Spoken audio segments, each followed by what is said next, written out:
Hello and welcome to Des Illustrates. Today we are gonna look at this new watercolor pen set I got. It's from the watercolor confections from the brand Art Philosophy. And the set I got here is Tropicals. I got myself this set for my birthday. And we're gonna unwrap all the pens and swatch all the colors out. Something I really liked right away is this little chart that was inside of the pen set to swatch out all the colors, because it's really handy to have swatches of the colors you have right away with the pens if you are painting. And all the paints were wrapped with this paper wrap that has the name and a number on it. There are no pigment information or anything on it. And inside the paper wrapper was another wrapper of plastic. And on the pen itself was the number that is on the paper. So if I don't keep the papers with the pen set, then the numbers will still be on the side of the pens. I don't know if this is something that will last a long time, but I found it really handy. And the numbers are already on the cards too. That's above. So you can really easily identify the paint that you have.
At first glance of this paint outside of their little wrappers, I thought they looked really nice. Only the pineapple on the bottom that was cracked and was a bit drier than the rest. But later in the swatching we see that it didn't really affect the color or the rewettability of the color. And I'm really excited to go swatch them out. It's in the pens, they already look like really nice vibrant colors, and that's also why I picked this set, tropical set, because the colors looked really vibrant. If I saw some YouTube videos of other people and Also the little chart that was on the website.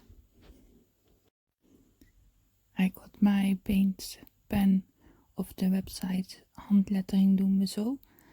This is a Dutch website, so for people outside of the Netherlands it will not have much sense to order there, but anyone in the Netherlands, I highly recommend their website. They have a really great customer service and the prices are really good too. While swatching out the paints, I really quickly saw that the pens are really easy to wet and that the pigment came right off. I didn't need a lot of water, or I didn't need to pre-wet the pens. I didn't need to scrub the pens. I just went over the pen a couple of times with my brush and the paint came right off. There was a bit of difference between pens, like the coconut color came off super easy, but the hurricane color I'm working on right now came off a bit more difficult. So there's a bit of a difference between the colors and how easy they re-wet, but I find that with my other palette, with the Van Gogh colors, I have the same issue, that some colors re-wet more difficult than others. I also saw when these swatches were dry that the hurricane also had a bit more granulation than the other colors that I had. I don't know if that's fault by me because of the way I swatched the color out. That was a bit different than the others because I dropped some pigment in the already wet first swatch I did, because the color took a bit longer to have a lot of pigment. But like the hibiscus right now, you can see that the color comes right off, and it's a really vibrant color, so it's really easy to re-wet. The palms color that I'm gonna swatch out right now is definitely one of my favorites of this palette. It's a really nice deep green. It's really vibrant, but it's not on the neon side. It's a really natural green, even though it's that vibrant. Another favorite of mine of this palette is the Pitaya. I'm not sure if I'm pronouncing that right, but the color is really beautiful. It's the next one that we're gonna swatch out. It's in between red and almost a pinkish color, so it's more of a cooler red, but at the same time it's also a really deep red. So it's not like a lot of other pinks where even though the color becomes cooler and less opaque, that it's not as deep of a color anymore. I also found this with the sunset color. This is a really pink color, the number 22, but even though that's full on pink, it isn't a flat color. It has a lot of deepness in the color, and that color also had a bit of granulation in it. The granulation also happened in the pineapple, but I think that's my own fault in how I swatched it out. I would overall say that these colors are not super granulating colors if you would swatch them down without too much excess water and dropping pigment in later. So you could easily get flat washes with these. The only color that I really noticed granulation in, that I think is natural, is the ocean. That color dried up in a way that I think that color will granulate even if you will put it down as a flat wash. The reef color looks a bit blue in this video, on the screen I'm watching to right now, but in real life it's much more purple and almost a bit on the reddish side, so a warm purple, and in the video it really looks like a cool, but it isn't. And the pineapple is a bit more cool instead of warm, so some of the colors may vary a bit, but then again you are watching this with a different screen, so on your screen they may look different again. This ocean that I'm gonna swatch out right now, that's the color I was talking about earlier that I think granulates on its own. The last color is Tiki.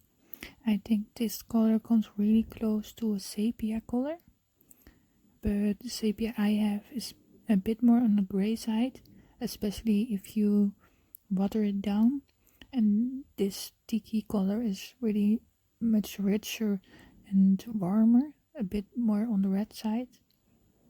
And I think that's also a bit of the theme of this palette.